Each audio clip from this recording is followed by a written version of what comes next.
is this serum. Taking the quiz. Specialists look at it to see if they can recover any data.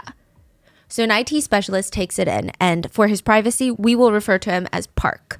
Park gets assigned this man's phone, and he's trying to work on recovering any and all the data from the device, and he's really good at his job. He recovers almost everything.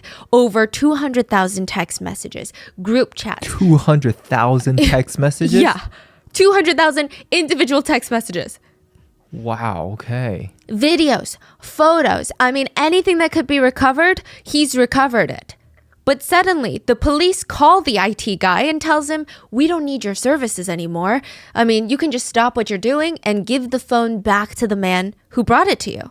They explain very briefly, the girlfriend has since dropped the criminal case. She's retracted her statements and said that she lashed out at her ex out of anger and that there were no photos. So the investigation is over. Wait, so did the police look at the text messages? No, they didn't look at anything. They're like, just turn it in. We don't even want to look at it. We don't even want to bother ourselves with this. But for the tech employee, Park, it felt like the investigation was just getting started. While he had been retrieving all the lost data from the man's phone, he couldn't help but peek. Could you really call it peeking? He has to verify that the data is being recovered, and how can you do that without even glancing at said data? And what he saw were images of women unconscious, naked, videos of unconscious women being essayed, women being drugged and abused. In group chats, there were prices under these women, the cost of how much it would be to essay them yourself. Menus, literal catalogs of women for sale, messages that depicted people discussing the, quote, sale of these women. They would read like, number one doesn't talk that much and kind of loves money. She also visuals are great. Number three, good visuals. She's bright. She's fun while drinking. But the negative aspect is she gets a little messy when she's drunk. But still, a lot of charisma. The receiving end texts back. Then let's go with number 5 along with number 3. Girls were just being sold to the highest bidder. Messages showed people sharing videos of unconscious women dragged, and essayed.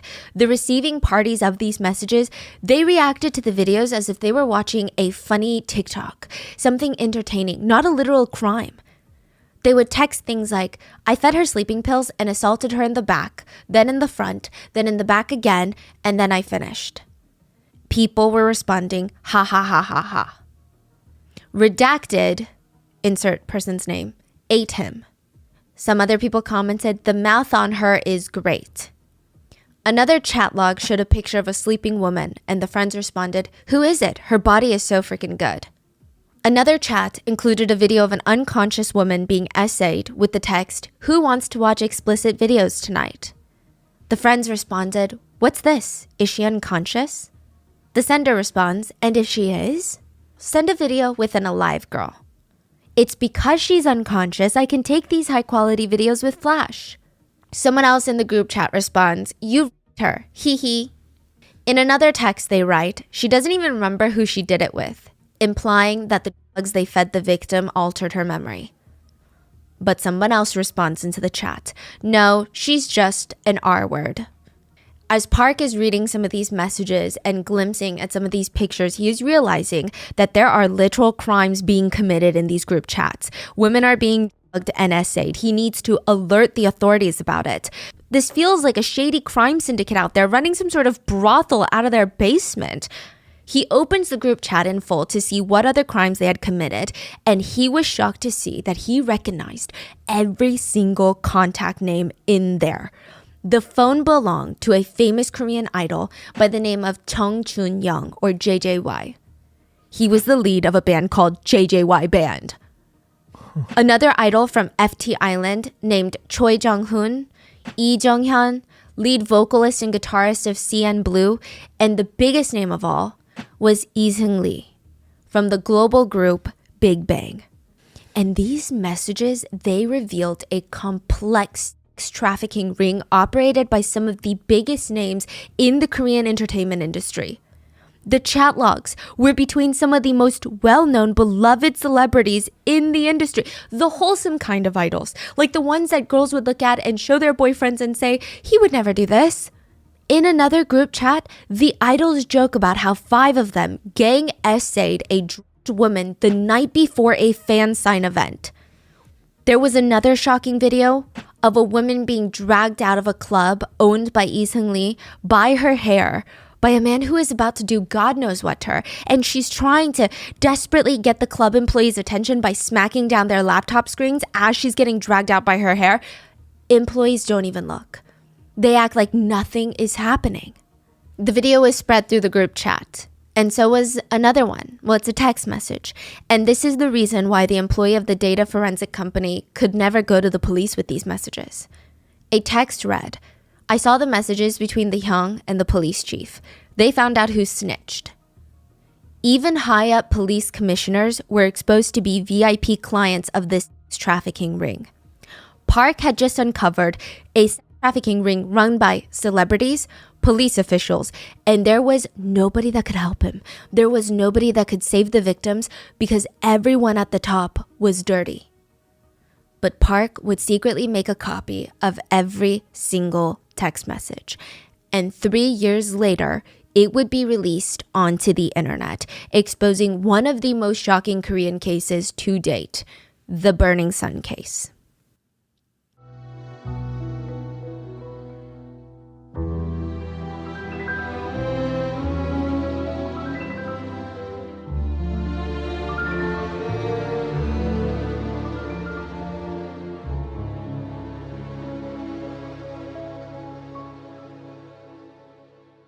We would like to thank today's sponsors who have made it possible for Rotten Mango to support the Joyful Heart Foundation, whose mission is to transform society's response to sexual assault, domestic violence, child abuse, and they really aim to support survivors through their healing and reclaiming of their lives through things like education, advocacy, and policy change. This episode's partnerships have also made it possible to support Rotten Mango's growing team of dedicated researchers and translators. I mean, they really put their all into these cases. They focus on shedding light on stories from all over the world. And we would also like to thank you guys for your continued support as we work on our mission to be worthy advocates for these causes. And as always, full show notes are available at rottenmangopodcast.com. Now, Burning Sun is a case that we're revisiting from long, long ago because it's resurfacing in the news. There was a recent scandal that we'll get into. And additionally, because I feel like our quality of research has drastically improved. So truly, this is going to be a deep, deep dive onto the horrors of this case because it's a lot. We had multiple translators, researchers help assist with this one. There was one RM meeting where we had like 7 people in 3 different time zones just on a call for hours trying to get through everything again. We're like going through it 3 times, 4 times just to make sure everything is good. But as always, if there's anything we've missed or anything that was lost in translation or wasn't properly clarified, please let us know in the comments. And with that being said, let's get started. This case took place in Korea around 2018, but it's back in the news cycle for a lot of K-netizens because of a new picture that was posted to Instagram. Well, 2 pictures. We'll call them Picture A and Picture B. If you're listening to the audio version of this podcast, I'm going to describe both pictures to you. Picture A shows a beautiful private swimming pool from a resort in Bali. It seems like one of those villas that you can rent, and someone took a picture of the private pool in the back. The water in the pool is turquoise blue. There's beautiful palm trees, banana leaf trees surrounding the pool. There's this beige cushioned lounge chair next to the pool that you can lay down in and sit in the sun. It's beautiful. It looks expensive, which makes it a very typical picture to post on Instagram. Picture B is almost an exact copy of Picture A. But it's not a repost. It's not like someone stole Picture A and pretended, I'm in Bali too. It's a completely new photo. It shows more of the villa than the pool from Picture A, but you can tell it's the same exact place. 2 pictures in the same villa in Bali. So what's the big problem here? It's a resort in Bali. Of course, there's going to be lots of people from all over the world staying there and taking pictures. Picture A was posted by Girl A, since they want to remain anonymous in the news. Picture B was posted by Girl B. The problem here was they ran in the same circles where it was discovered that they were both dating the same man. former K-pop star, former inmate, and owner of the nightclub Burning Sun, Lee Seung-lee. And I'm going to be brief with the scandal that unfolds because there's not too much to it, but Lee Seung-lee was cheating on multiple women and taking them on back-to-back trips with the same exact itinerary. So he would ask girl A, who thinks she's in a monogamous relationship with him, to fly out to Bali to see him. He would rent a villa, take her to very specific restaurants and dates, and after 5 days, she would fly back to Korea, and that same day that she leaves Bali, girl B, who also believes that she's in a monogamous relationship with him, would fly into Bali to see him. She would stay in the exact same villa girl A had just left from. I mean, it's likely that girl A's perfume scent is still in the villa at this point, and he would take girl B on this same exact dates that he had just taken girl A. Everything is identical. He had planned the exact same trip for both girls, took them to the same restaurants, the same beaches, the same hotels, the same cafes. He didn't even wait 48 hours before both trips. It was back to back. Girl A flies into Bali. Girl A flies out of Bali. Girl B flies into Bali. Girl B flies out of Bali. And all of this was quote unquote exposed when both girls discovered that they had posted the exact same picture of the villa and they started texting each other about their Bali trips. The story was sold to Dispatch, and some netizens commented on the scandal. I hope the girls don't think that it's just girl A through B. Seung-lee probably has women A through Z. I thought he was in jail. That's what a lot of people were also saying. Like, what's going on? Why are we writing these random cheating articles about a literal criminal? What's so is happening? he in jail or no? He's free. He's free? He's Was out he of in jail. He was in jail Oh, he's already out. He was only in there for 1.5 years. And now he's back to dating Yes. people Yes. already. Back to, being involved with women. A lot of the comments had the same reaction as you. I mean, they were just shocked. They were shocked that he was in the news. They were shocked that he was out of prison. They were shocked that girls would even go out with him, that they would travel all the way to Bali to be with him in the first place when his club, Burning Sun, was exposed for basically having a trafficking ring operating during club hours. Yeah, how is he only a year and a half? That's insane. For Yeah. the level of crime he committed. A lot of people actually speculate that this is Seung-lee trying to get back into the industry. It sounds counterproductive because why would a cheating scandal be good for him? But to have these mini scandals that sound like celebrity scandals are probably better than having Burning Sun as the last scandal.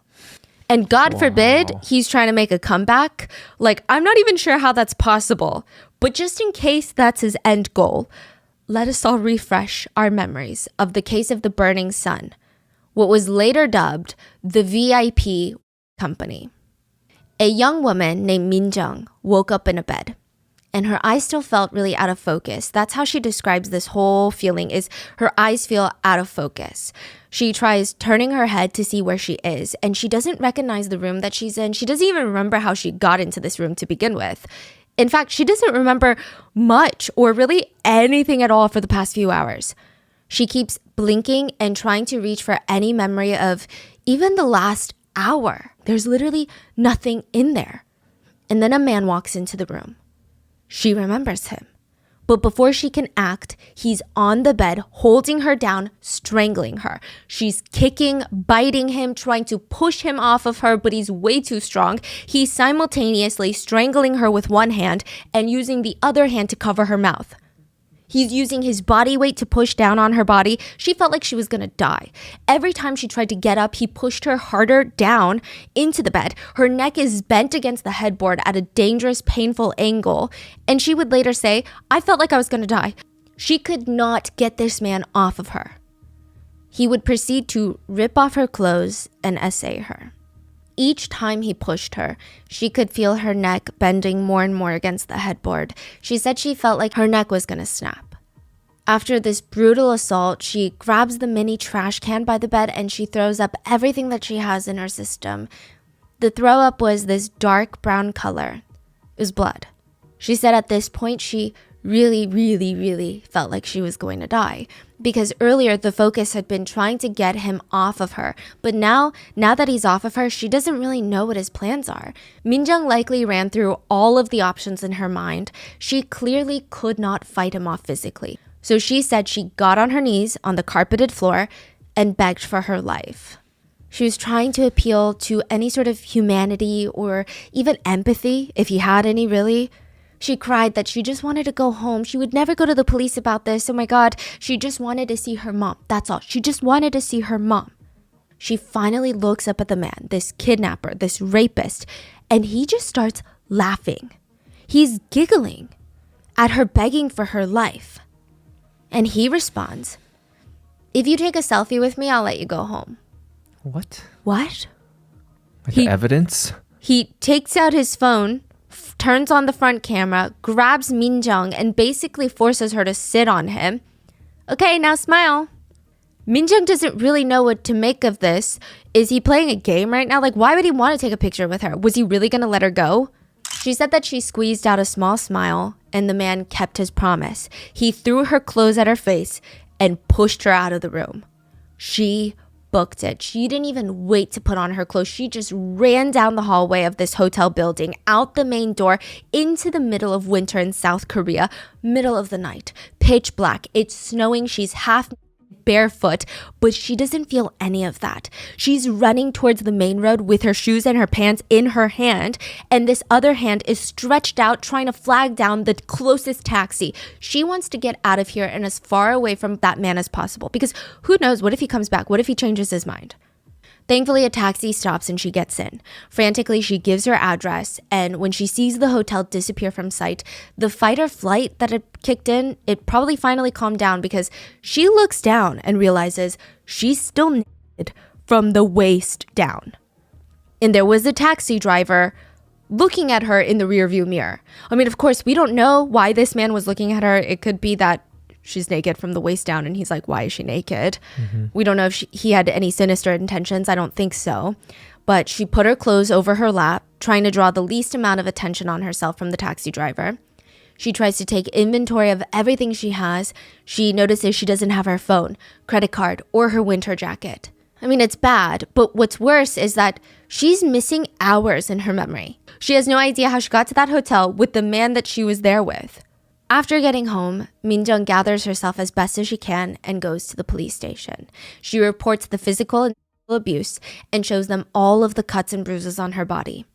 She said she wanted a drug test. She knew that she had been, this had never happened before. Her memory had always been fine, but now she conveniently has a gap in her memory and ends up at a hotel with a man that viciously essayed her. No, this isn't right. She demands a drug test, and she knows that this is not only going to prove that he essayed her, but he drugged her in order to do it. This was going to convict him. It was going to get her justice, put that sick man behind bars so that he could never do it again. Assaulting women, making them beg for their lives before throwing them out onto the street. It was despicable. She's going to make sure that he gets put away for a long time. The drug test comes back. There are no drugs in her system. What?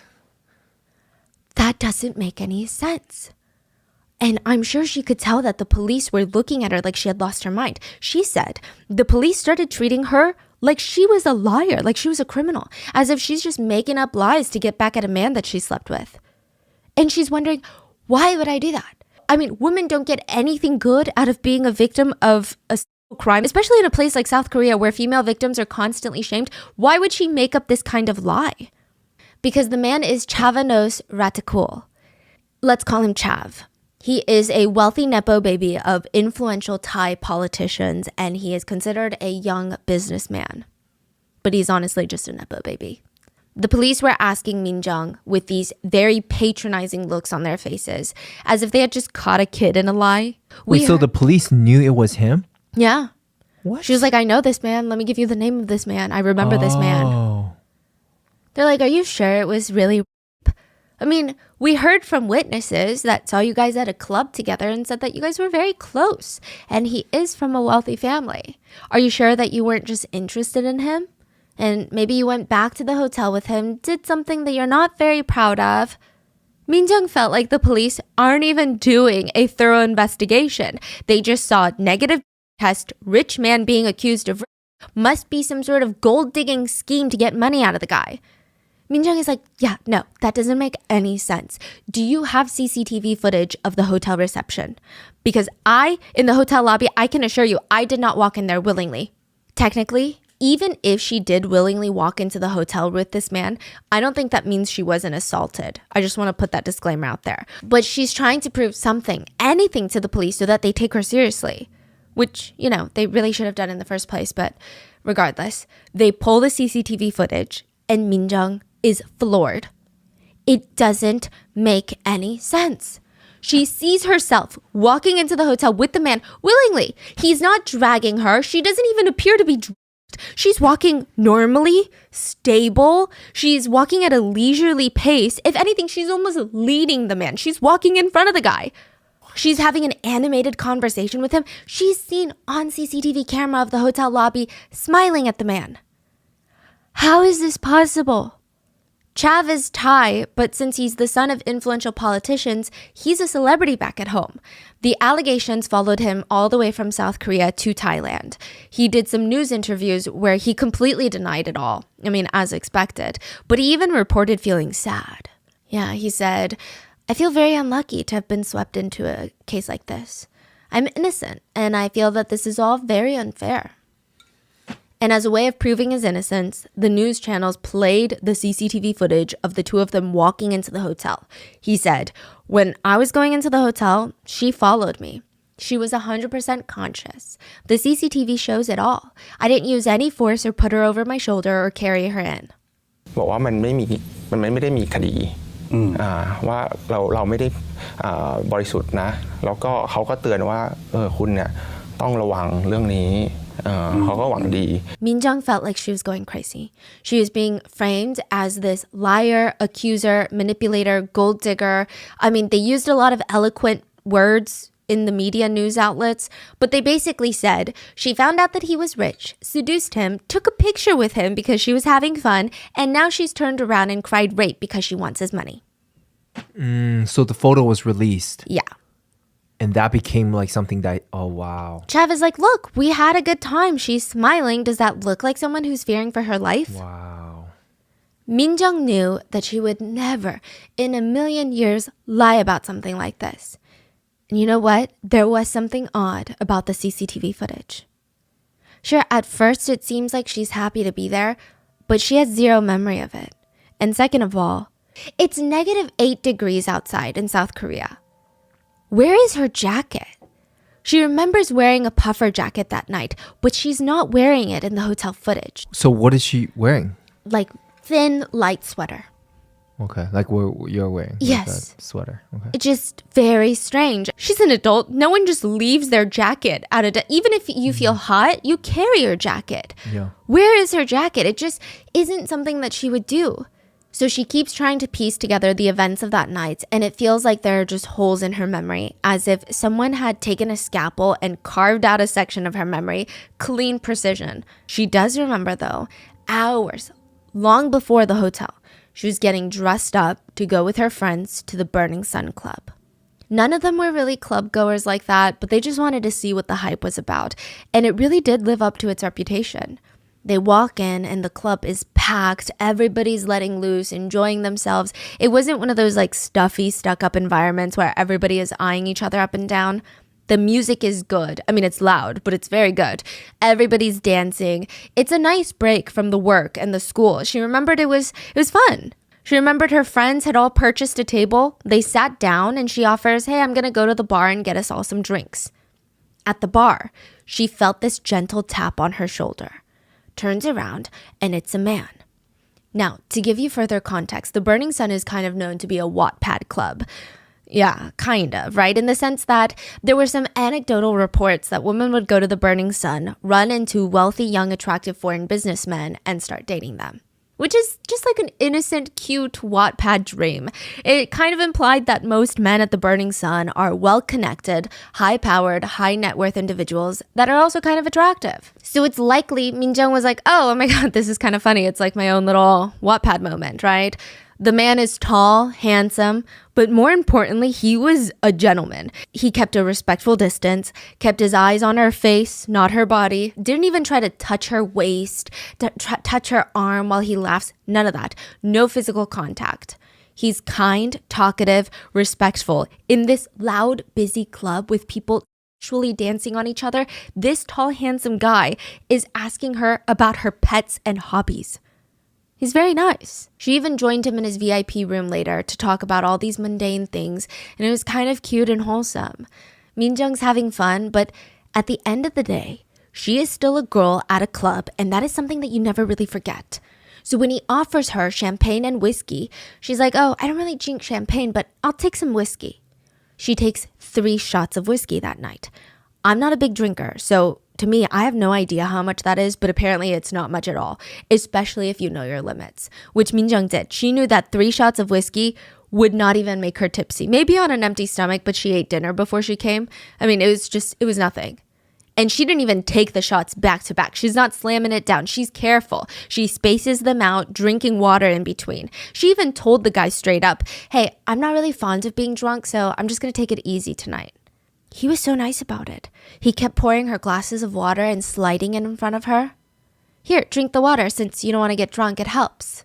She thanked him, and they continued on with their conversation until she felt this out-of-body, almost a floating sensation. Mid-conversation, her eyes go fuzzy. She was trying to be polite and focus on what this man is saying, but it's like her eyes were out-of-focus camera lenses.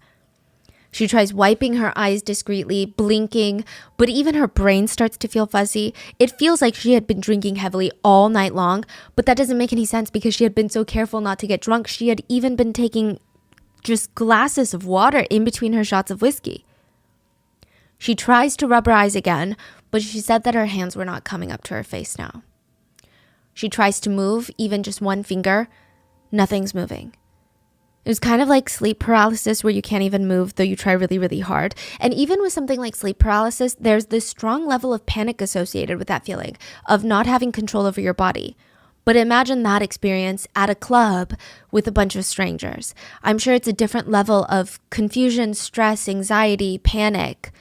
Her body was no longer responding to her brain. The man that she had been talking to, still going on and on about how he had a flight scheduled tomorrow to go back to Thailand, and he's just fading into this big blur, and she heard his voice through it all, and it felt like she was listening from a completely different dimension. It sounded very distorted. She heard him say, so you have to make me happy today. And that's it. She doesn't remember anything else, a different dimension. It sounded very distorted. She heard him say, so you have to make me happy today. And that's it. She doesn't remember anything else after that. Just waking up in that bed to be assaulted. She knew she wasn't going crazy, even though everyone, including the police, are trying to convince her that she's going crazy. She's thinking, I must have been f***ed. And she had a sneaking suspicion that something was in the water at Burning Sun. And water is a big business at Burning Sun. The employees of Burning Sun are incentivized to bring VIPs water, to procure good water and protect the VIP's water and deliver good water to the VIP tables and rooms. If the employees were capable of doing that, some of them would make close to $8,000 in a single night from tips from VIPs. Wow. All from the big shot foreign VIP clients that are really, really happy about water. The employees of the club would work together as a team to make sure VIP customers got their water. They would even have group chats in real time while they're working about how things were going, how the VIPs were looking for water, how they are enjoying their water, who needs more water. They would text things like, the VIP in the room is looking for good water tonight. Okay, I'm looking for good water. Hurry, he's pestering me for water. He's very thirsty. He said it doesn't even need to be good water anymore. Just someone get him some water. His fellow coworker responds, I'll get him a side dish then. A little confusing. In another chat, an employee texts the other employees, someone is approaching the water I secured for a VIP. Bouncer, hurry up and go protect my water. He gets a response from the bouncer. On it. The bouncer pushes through the crowd towards the bar, scanning the area. He spots the water that the employee is talking about. A man is with the water. So he approaches this man, tells him to get lost, and he's standing there awkwardly with the water. But it's not what you imagine. It's not a cup of water. It's not a bottle of water. It's a woman. She's very pretty. She would make the VIPs very happy. Employees at the Burning Sun had their own vocabulary when they were working. When they say water, they were never talking about real water. They were talking about women. Female club goers. That's what they call them. Not humans, not people, not women. Water. So in Korean, like 물. 물. Yeah. It's like a phrase that you would use. If you go outside and you see a ton of pretty people that day, you might say something along the lines of, wow, why is the water so fresh today? That's a way of saying, wow, everyone is so attractive today. Because the slang is, the water is fresh means the fish in the water is fresh and tasty. Water can refer to all genders when it's used in this phrase. Like when people say the water is fresh, it's not just referring to women. It could mean, oh, the guys are attractive, like everybody's attractive. Oh, okay.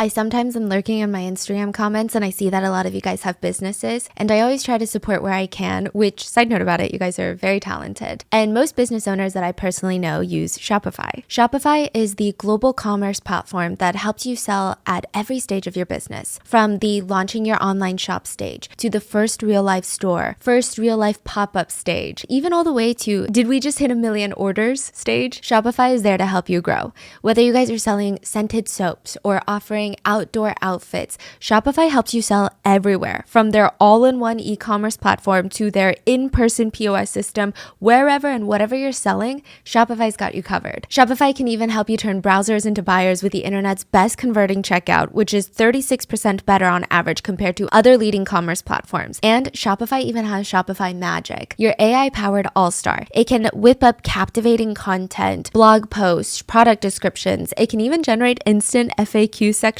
And I really like that Shopify gives you everything that you need to take control and take your business to the next level. You can customize your online store to your style with gorgeous, flexible templates. They've got powerful tools. They even have marketing tools to help you create, execute, and analyze your online marketing campaigns. I like that Shopify covers all the hard stuff of the business so that you can just focus on what makes your business so unique, which is the creative side. Shopify powers 10% of all e-commerce in the US, and Shopify is the global force behind brands like Allbirds, Brooklinen, and millions of other entrepreneurs of every size across 175 countries. Plus, they have award-winning help to support your success every step of the way. Because businesses that grow, grow with Shopify. Sign up for a $1 per month trial period at shopify.com/rotten, all lowercase. Go to shopify.com/rotten now to grow your business no matter what stage you're in. Shopify.com/rotten.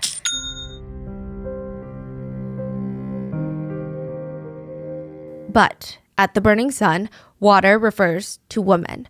Good water refers to very pretty women.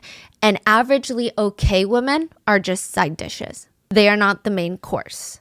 The goal for the employees at the Burning Sun is to survey the women coming into the club, pick the prettiest ones that would please the VIPs, get them drunk, them before the VIPs get there so they can deliver them to the VIP. The goal would be, she is beautiful, she is beyond the point of consent, the VIP is happy. Because now the VIP doesn't have to waste his time getting her drunk so that he can essay her. He can just go ahead and do whatever he wants to her illegally. VIP is happy, the employees get a big tip. That is the ultimate goal of the employees at Burning Sun, and nothing makes them happier than watching the little essay of a young woman. They would text videos into their group chat of VIPs R-wording unconscious women. They would text things like, look at the VIP room right now, they're doing it. They would text back, wow, it's true. From Burning Sun to Hong Kong. To go to Hong Kong means reaching the height during intimate activities. So if a weird Korean guy asks if you want to go to Hong Kong tonight, he's not asking you to catch a flight with him for a spontaneous trip. He's asking you for something. And employees of the Burning Sun knew VIPs were more likely to tip them and come back if they were going to Hong Kong. But very few girls ever got drunk at a club to the point of not being aware of their surroundings or passing out. Or at least you don't do that without having friends that you can trust to not let you out of their sight. I feel like most girls know how dangerous that is. So it's up to the employees to get girls into that state quickly and discreetly. Their solution was date. They, employees, sometimes even bartenders, would date their own female customers, which, a few things about this are so terrifying. How easy it is to spike someone's drink, terrifying. But also, I imagine if I went to a club, I might be cautious of strange men around me, but I don't think I would ever be really cautious that the bartender would spike my drink or that the employees would. Yeah, especially Burning Sun, one of the most famous club. High-end. Most high-end club. Yeah. What? The employees would date their own female customers to serve them on a silver platter for higher paying male VIP customers who came to essay the female customers. They women, essayed them, took pictures and videos of the assaults, created a product catalog of the victims to see if other VIPs wanted to pay to essay these victims as well. That was the real business model of Burning Sun. They were, in theory, running a complicated trafficking ring, and they got away with it for a very long time. Not because they're flying under the radar and never getting called out on it. It's because they were being so blatant about it. There's a saying, I believe in German, and it's translated into English as, the devil was covering it with its own tail. And it's in reference to something being so out in the open, it's basically right under your nose. But you miss it because the devil has just barely hid it out of plain view. Like hiding in plain sight. The Burning Sun's reputation was the tail. And if anyone heard any strange, questionable stories coming out of the Burning Sun, first, they would question if the storytellers were even sober enough to remember the events correctly. And if the answer was yes, they would all just kind of shrug and say something along the lines of, that's just what happens at the Burning Sun. The club was owned by a well-known Korean celebrity and a bunch of investors. And the sentiment for a lot of Koreans at the time was, what else do you expect to happen at a place like the Burning Sun? It doesn't have a wholesome reputation. The club was co-founded by Lee Seung-lee, who is known as the Great Gatsby of South Korea. And not because he's a fan of literature and that's his favorite book, but because he throws insane, lavish parties. I'm talking a whole line of bottle girls coming out in line, holding $1,000 bottles of champagne in each hand, with insane sparklers shooting out of them. And it's not just one or two bottle girls, it's like a whole parade of them. Stacked champagne glasses ready to be filled, pretty women everywhere. Uniformed girls in white and gold sparkly dresses popping $10,000 bottles, $50,000 bottles. It was crazy. This is the same guy, Seung-lee, where for his own birthday, he had booked out a full luxury resort in the Philippines so that nobody else could stay there, flew 150 of his closest celebrity, nepo baby, politician children friends from all over East Asia, not just South Korea, but China, Taiwan, Malaysia, Singapore, Japan, everywhere, to the resort, flew them out in the Philippines to party for 4 days and 3 nights straight. These are not people that sit in economy. He's booking first-class tickets for all of them. That's crazy. He spent $20,000 on just fireworks for his birthday countdown, which is like really a crazy thing to do. And the whole weekend ended up being around $444,000. That's crazy because his image is like the opposite of this in the band Big Bang. This is a guy willing to drop hundreds of thousands, if not like $500,000 on his birthday party. And he started as this humble, insecure boy. We're going to get into all of it. You know, this became the appeal of Burning Sun. The general population of Korea had started to hear about Seung-lee's parties, started to hear about the new Great Gatsby of South Korea, and they wanted to go to one of Gatsby's insane parties. But back before Seung-lee opened Burning Sun, there's no way. How do you get on a celebrity's guest list? But now with Burning Sun, the club, they can experience it firsthand. So yeah, chaos is expected. People would say, did you hear about that underage girl? What? The underage girl that stole her mom's credit card and spent it all at Burning Sun. Apparently the mom found out, rushed to Burning Sun. The bouncers called the cops on the mom. Mom gets handcuffed, dragged away. But the crazy thing is, there's speculations that it wasn't just a girl with a fake ID who wanted to party, that maybe Burning Sun was trying to target underage girls to come to the club. Wow. I don't know how true that is. That's just what happens at the Burning Sun. These are the reactions people would give. There was another report of a couple that went to the Burning Sun, and the girlfriend had, she felt comfortable. She was going to this wild, crazy club, but she was going with her boyfriend. So if anybody approached her, she would just say, oh, I have a boyfriend. And he's right there. Or if she was scared, she could just ask the boyfriend, hey, can you just take me home? I don't really feel safe. That night at the Burning Sun, her own boyfriend her with date drugs at the club, then assaulted her at a hotel and filmed it without her consent. That's true or? True. She filed a police report against him. Wow. The boyfriend claimed, my girlfriend consented to it all. We're dating. Of course she consented. She wanted it. She said when you're on GHB, the date drug, it feels like you're in a trance. You just do whatever you're told to do, and you kind of hear things, but then you have no recollection of anything once you truly wake up and snap out of it. You feel like a zombie, that you can take orders, but you don't remember any of that. But it's just what happens at the Burning Sun, right? How can they control what kind of boyfriends come in with what kind of intentions? Then another story came out. A witness, Miss K, stated that she was with this guy that she had met at Burning Sun, and he's like, hey, do you want to come up to my hotel room upstairs? Because the Burning Sun is attached to a hotel. She accepted. She said that she was just going to go up there to have a drink with him. But as soon as he opens the door to the hotel room, she sees something very, very alarming. A woman is laying unconscious on the couch, and a man is shoving his face in her chest and climbing on top of her. He gets off immediately, like he had just been caught doing something. He's friends with the guy that she walked in with.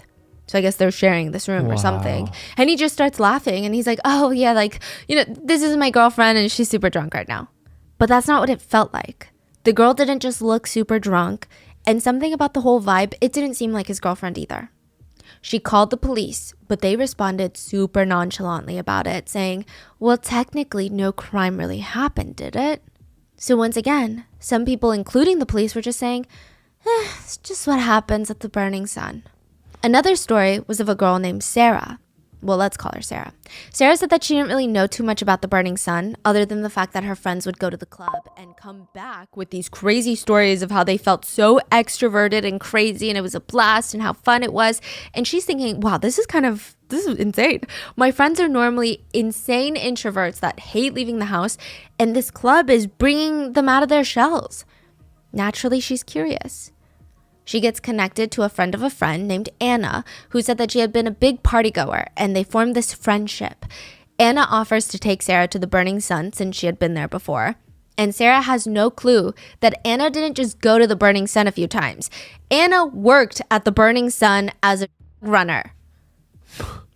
Once they get to the club, Anna gives Sarah a pill and encourages her to take it.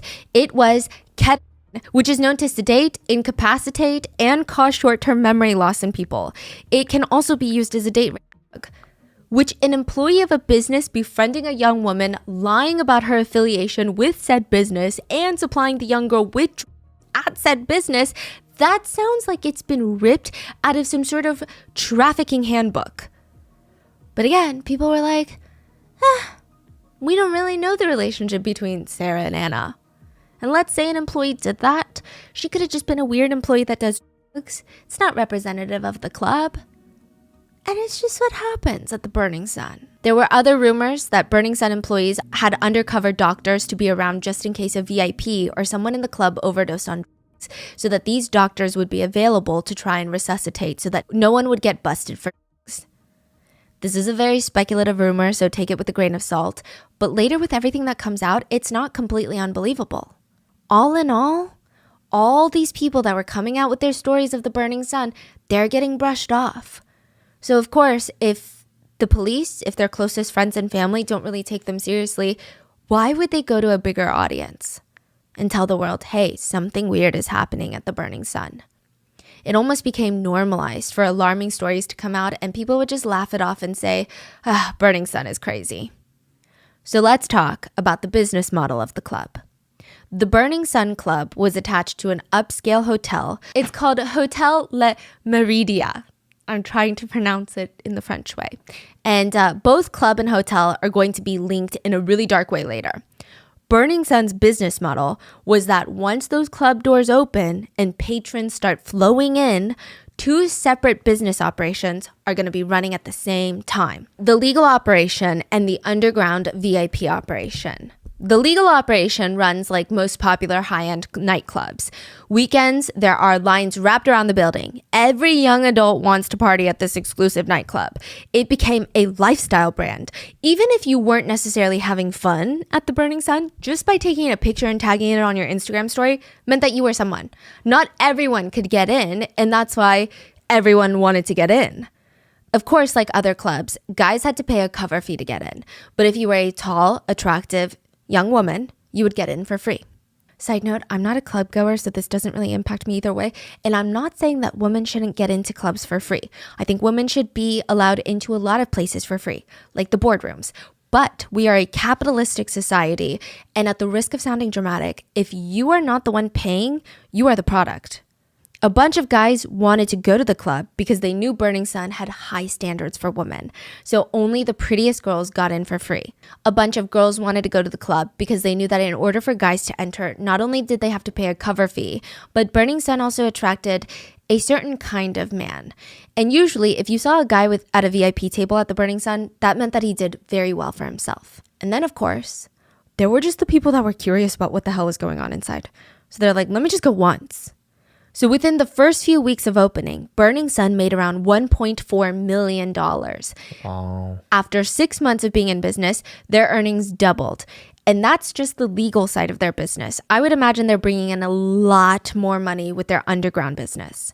Cover fees are a small source of the legal income. The main moneymaker for the club's legal business was alcohol packages, VIP tables. Burning Sun made the money spending experience fun and lavish. If you purchased an alcohol set for your table, beautiful women in short dresses would come with sparklers in bottles parading around you to let the whole club know that you just made a horrible financial decision.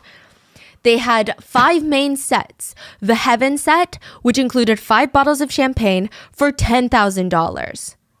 Continental set A, $50,000 for 80 bottles of Dom. 80, I don't even know. Wait, so the Heaven set is the cheapest one? Heaven set is the cheapest one. Oh. Yeah. For $10,000. Yeah. Wow. Continental set B included 30 bottles of Jay-Z champagne, and it's $50,000.